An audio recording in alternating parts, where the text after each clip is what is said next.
Salve, salve galera, uma boa tarde para você. Está começando ao vivaço aqui pela tela da TV Câmara de São José dos Campos, o Hora do Esporte. Pelo canal 7 da NET, canal 9 da Vivo TV, além, é claro, da internet em câmarasjc.sp.gov.br e também no youtube.com/câmarasjc. E olhem, em breve em TV aberta. Eu sou o Vieira Júnior. Eu vou com vocês nesta terça-feira até às 3 da tarde, trazendo as principais informações do esporte aqui da nossa cidade. Aqui comigo, sempre ele, o nosso repórter multitarefas, o repórter serelepe da TV Câmara de São José, o Bruno Castilho. Tudo bem, Brunão? Boa tarde.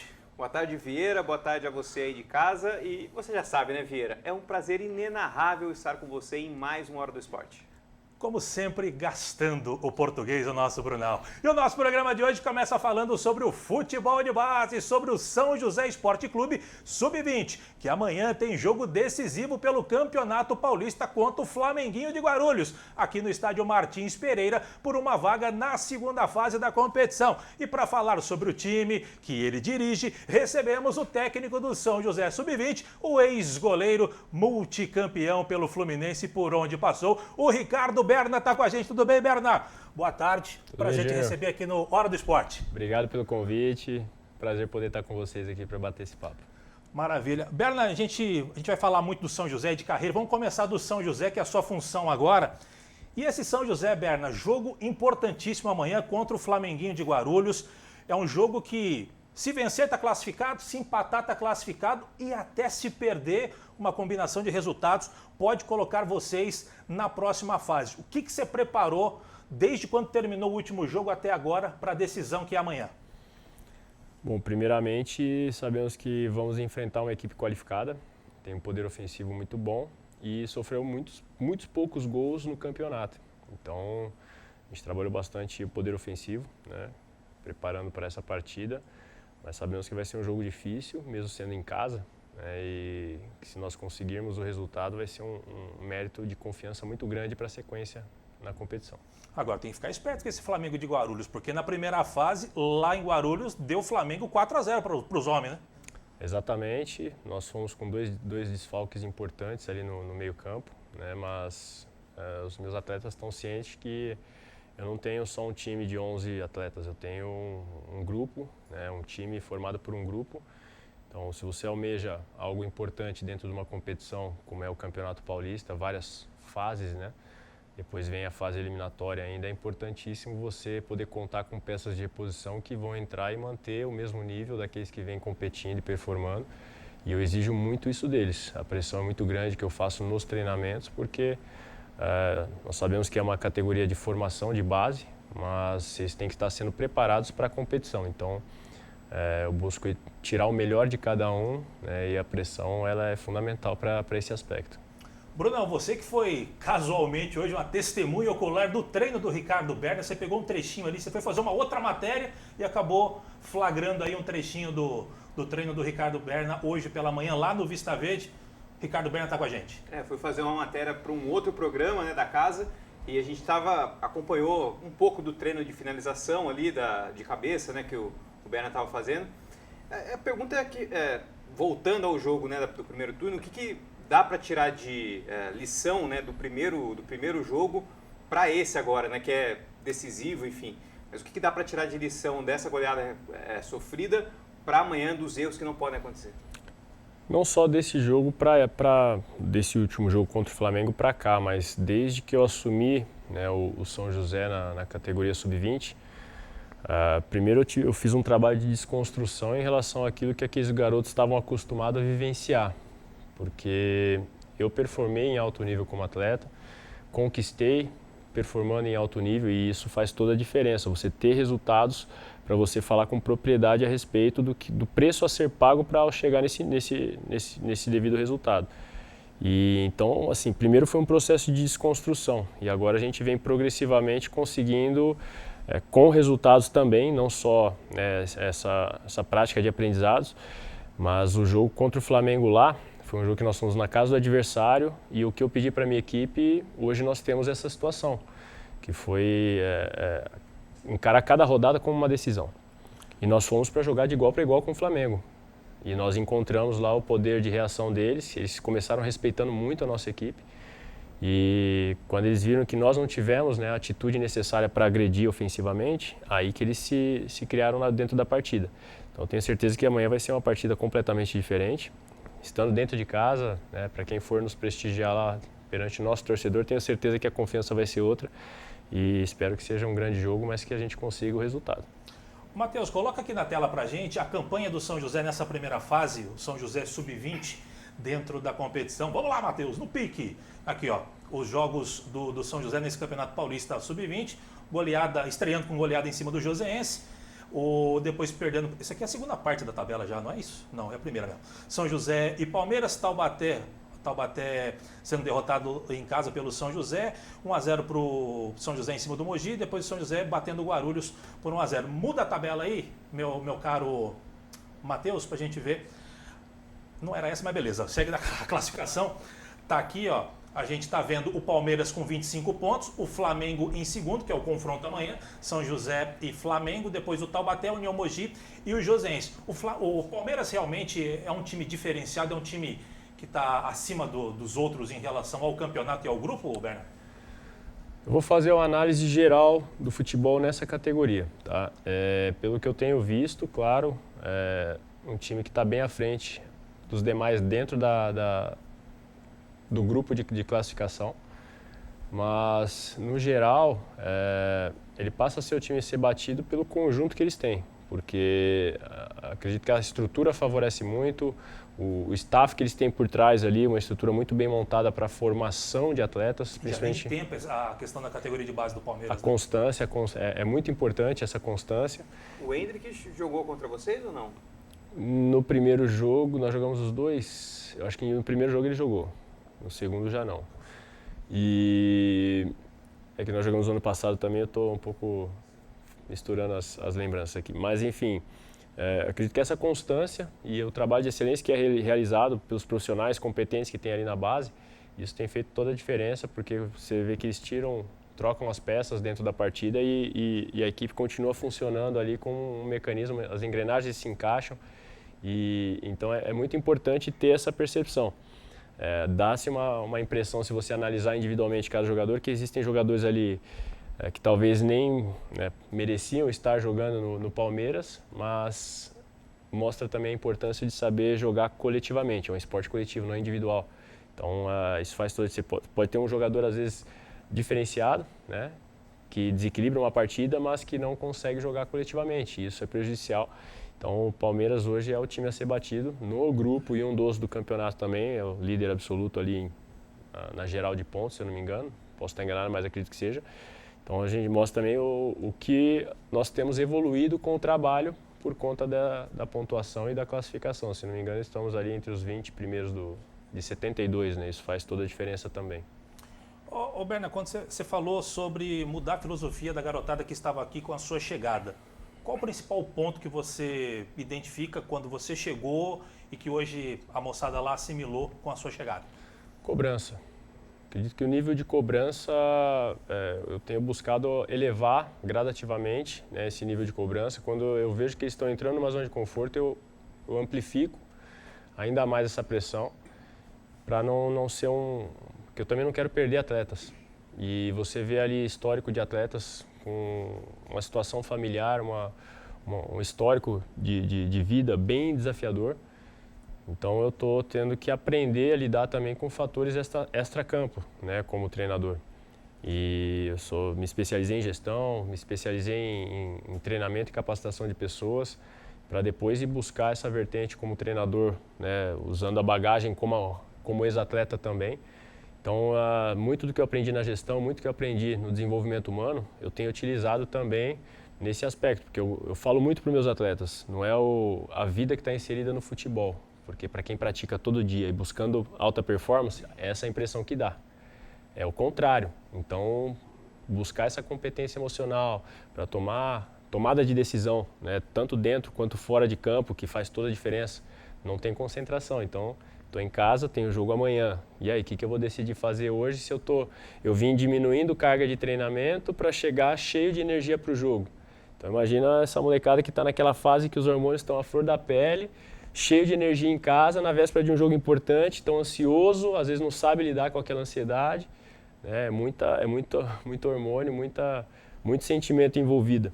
Então eu procuro conversar bastante também, além dessa pressão, para dar orientação e compartilhar histórias verdadeiras, né, para que eles possam ter referências, né, que eles vão lembrar em determinados momentos para eles poderem tomar a decisão deles. Acho que é muito importante. Perfeito. Bruno, eu sei que você quer perguntar mais, mas a gente precisa ir para um rápido intervalo. Estourou tudo, porque o papo é bom quando estoura, porque o papo é bom. A gente vai para um rápido intervalo, daqui a pouco tem mais o Berna aqui com a gente, técnico do São José Sub-20, fazendo um trabalho fantástico por lá. Rapidinho, já voltamos.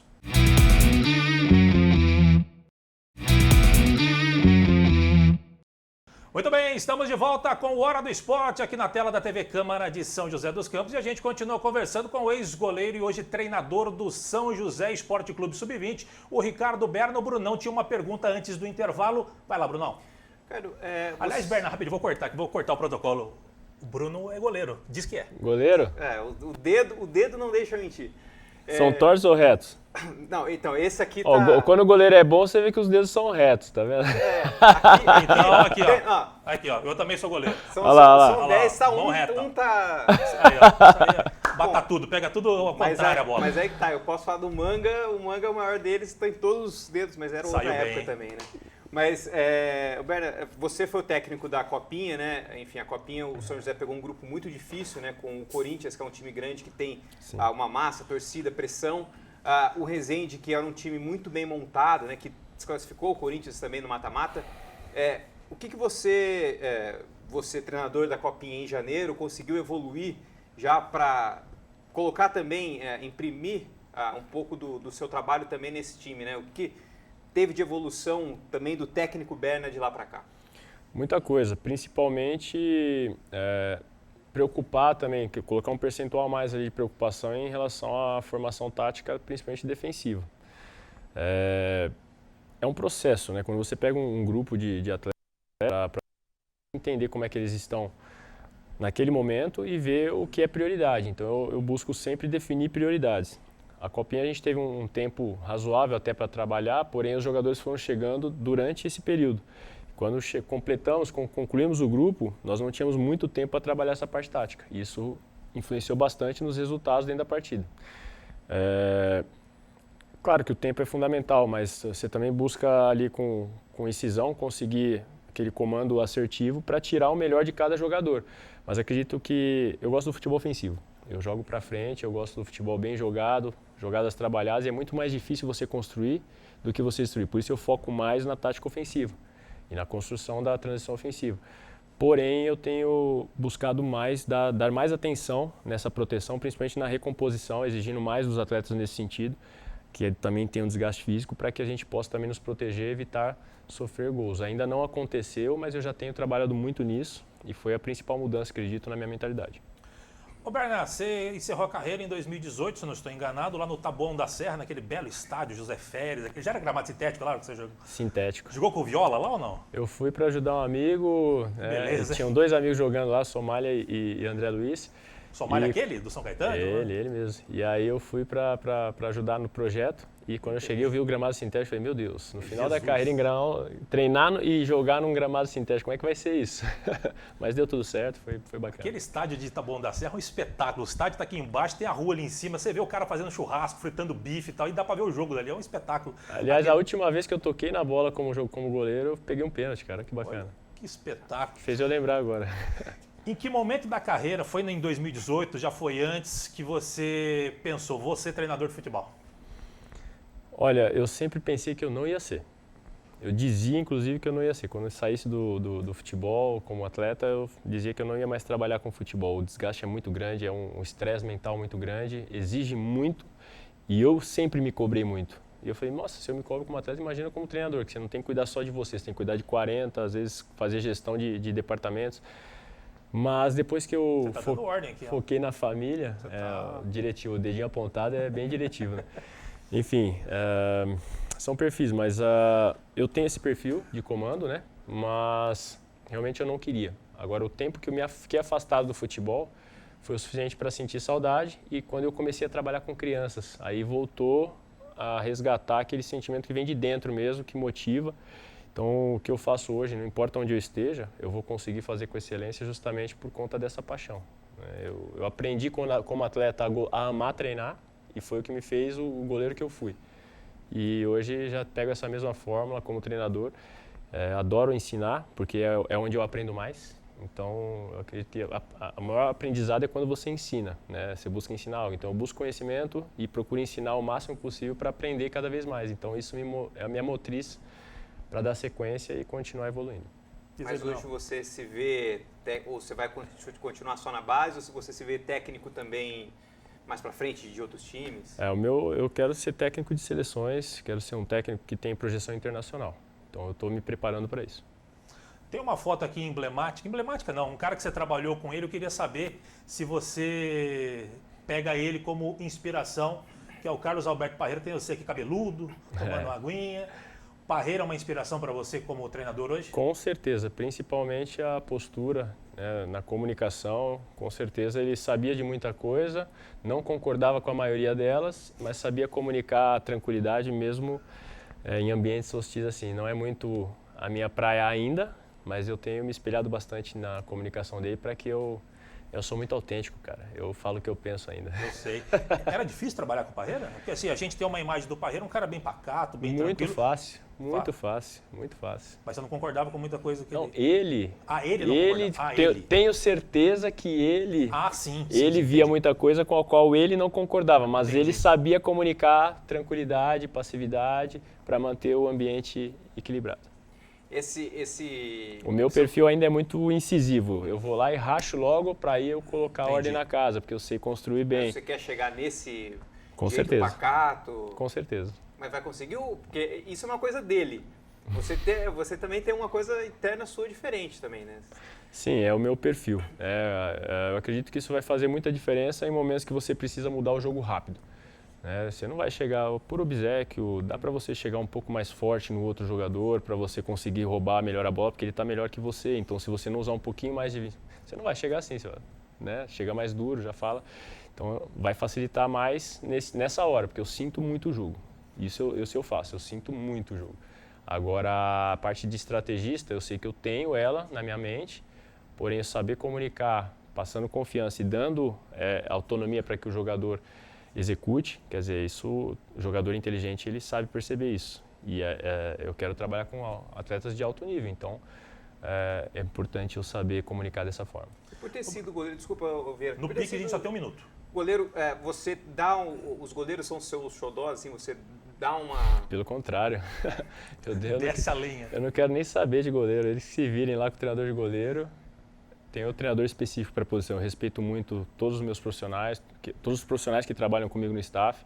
E uma coisa que eu aprendi na gestão é saber delegar. Então, eu dou confiança até que me provem o contrário. Aí eu vou lá, tomo conta até colocar alguém para repor a situação. Mas aqui no São José não tenho tido problema, graças a Deus. Berna, 10 segundos que o tempo urge. Tem saudade do Papai Joel? Nem um pouco. Respondido. Grande Joel Santana. Joel Santana é gente da melhor qualidade, mas o Berna não é muito chegado no Papai Joel. Berna, quero te agradecer muito. Obrigado pela sua presença. O bate-papo foi muito bom. Queria ficar 1 hora aqui contigo, 2 horas, porque o papo é bom. Obrigado e boa sorte amanhã no jogo. Obrigado. E o São José vença. Que seja assim, vamos trabalhar para isso. Valeu, Brunão. Valeu. Conversamos com o Ricardo Berna, ex-goleiro campeoníssimo com o Fluminense, hoje técnico do São José Sub-20. A gente vai fazer uma pausa no nosso Hora do Esporte. Daqui a pouco tem muito mais para você. Tem joseense, tem futebol, tem futsal, melhor dizendo, tem também basquete. É rapidinho, já voltamos.